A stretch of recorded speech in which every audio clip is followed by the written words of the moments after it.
What is the most important quality of an entrepreneur? Hmm. You know what? It's such a great question. And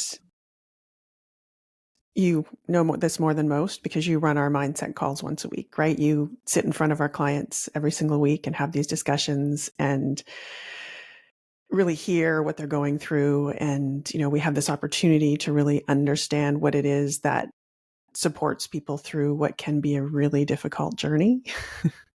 And as much as I know what people, the kinds of things people want it to be, what it really comes down to is honestly just being able to get back up once you've been knocked down. It's really a war of attrition, right? It's how long can you keep your good attitude and your faith and move forward? How resilient are you in the face of all of the things that are going to come your way? Yeah. Yeah, I completely agree. And this came up on our mindset call with our client group this morning. And I made the statement, and then I started questioning the statement and hence brought it up today. But I made the statement that I believe that resilience is the defining entrepreneurial trait. Like it's the thing that really makes entrepreneurs who they are. And by that I mean the more successful ones, right? Like I think that the more resilience capital you have, the more I believe in your success, inevitable success as an entrepreneur, and the less of that resilience capital you have, the more I'm skeptical. And that's not to say that it's the only trait, obviously, right? Like there's all kinds of other things that you need. But I just found that to be the separator in so many cases. Like I've seen, at this point, we have a lot of data, which we've talked about in the past. And I've seen really smart, capable, intelligent people with, frankly, a laundry list of unfair advantages, right? Intelligence, network, opportunities, track record. I mean, fair and unfair advantages, a combination, but advantages nonetheless. Who you think, and you look at them on paper and you go, well, that person should kill it, right? They should succeed. And they often do. And sometimes they don't. Mhm. And at the same time, I've seen people who, look on paper, it's pretty average, like nothing terribly stands out. There's nothing really notable. Certainly, there's some evidence to believe that there's a good offer there and there's potential for success, but they're really high on resilience.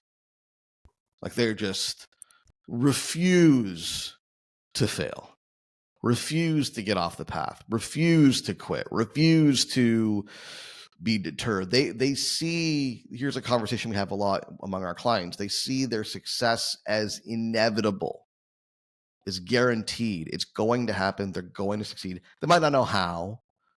They might not know when. They might not have all the details figured out, but they fundamentally believe they're going to get there. And then therefore there's this resilience that drives them. That when, to your point, they get knocked down and pick themselves back up, they're picking themselves back up because they believe they're going to arrive. And I just found the people with that mindset, independent of other factors, to be the most successful in business, at least among our client group. That's the data that I have access to. Yeah. Well, and what's interesting about that is, your point that they believe they are going to get there, right?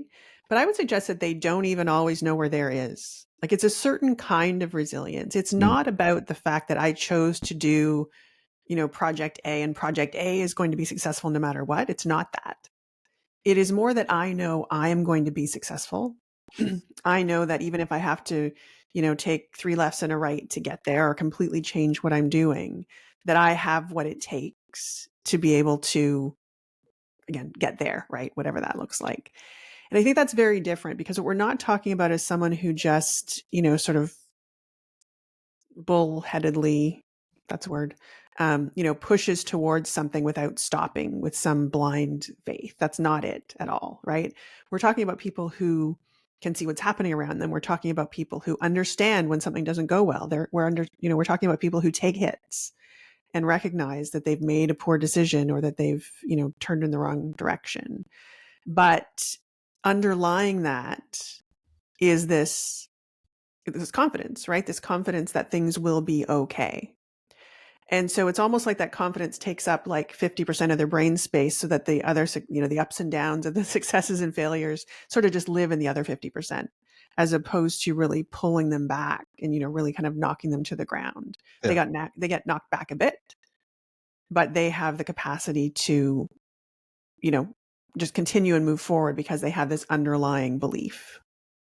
I think a lot of it also has to do with how folks with resilience think about setbacks Mhm. and think about quote unquote failures. Uh, I think the empowering mindset here is that mistake, failure, setbacks are data points. They don't, and to your point about self-efficacy, right? Like they don't see it as a challenge to their self-efficacy or their self-worth. Like they fundamentally believe they can do it. Mhm. But when there's a setback, it just tells them that don't go that way. Mhm. Right. I think it was Einstein that said something to the effect of, X number of failures only pointed me in the right direction to the way that would work. I butchered that, I promise you, right? But something to that effect. And I think that's kind of the mindset here, right? It's not resilience in and of itself, but it's also how we view setbacks and failures and mistakes. If you, on the one hand, every time there's a setback, you internalize it.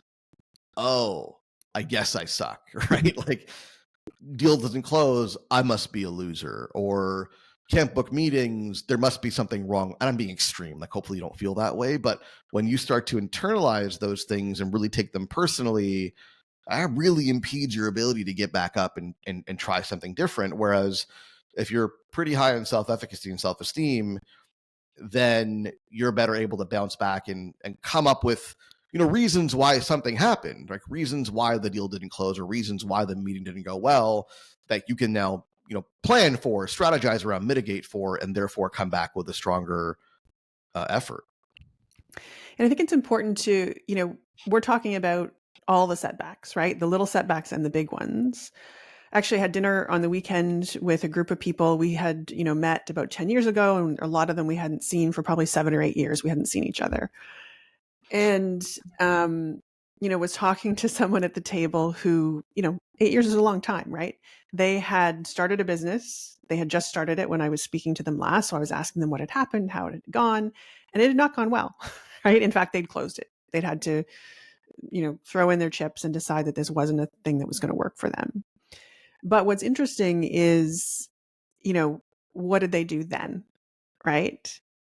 Did they just, go and work at Starbucks because they wanted to avoid all risk?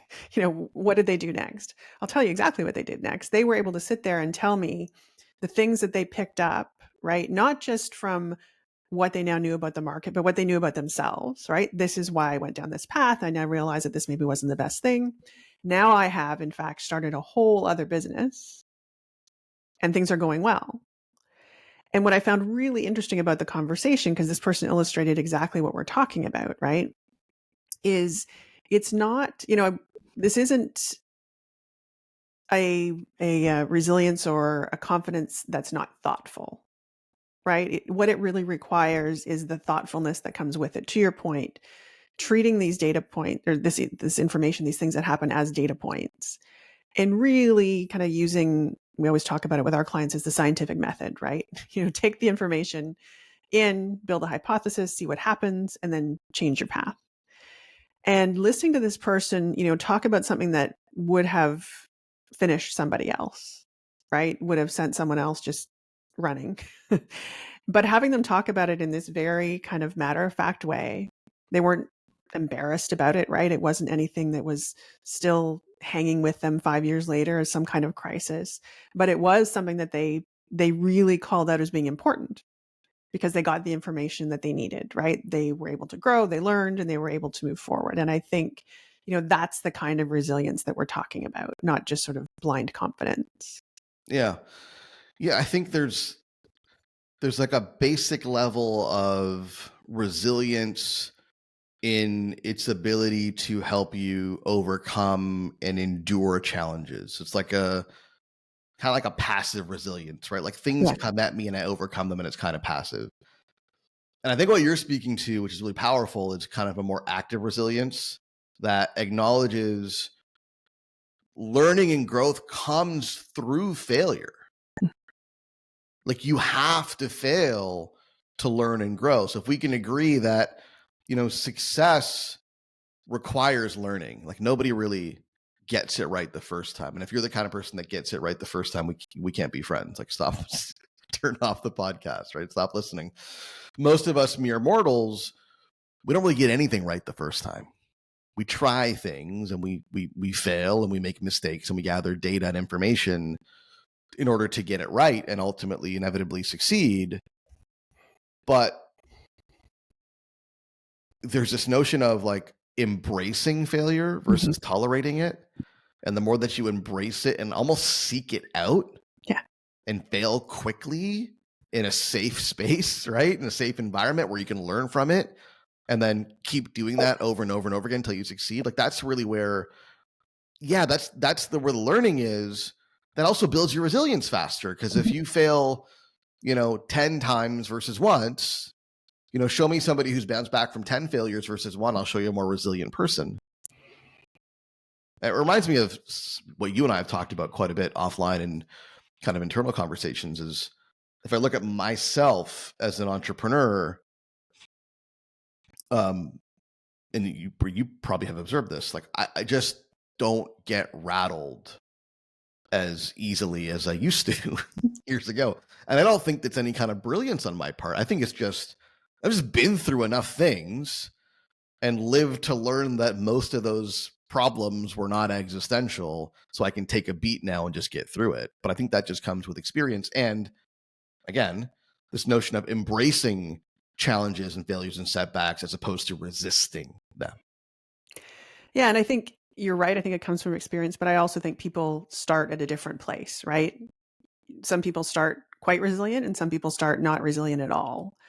But I think to your point, the thing that's important is it's learnable, Mm. right? You can figure out, you can learn, you can do the reps, you can, learn from the small mistakes before you make the big ones. All of those things can happen. And truly anybody can get to that place of resilience. And it's just about recognizing that that's the thing that's going to get you through, right? That's the thing that's going to help you face another day. Yeah. And it's, I think, and you don't have it or not have it, right? To your point, like you Mhm. start somewhere, but then everybody can get better. Everybody can grow. It's a tank you can keep filling up. And I think our contention here to you today is that if you want to get better at the game of business and get better as an entrepreneur, you could certainly stand to improve your levels of resilience.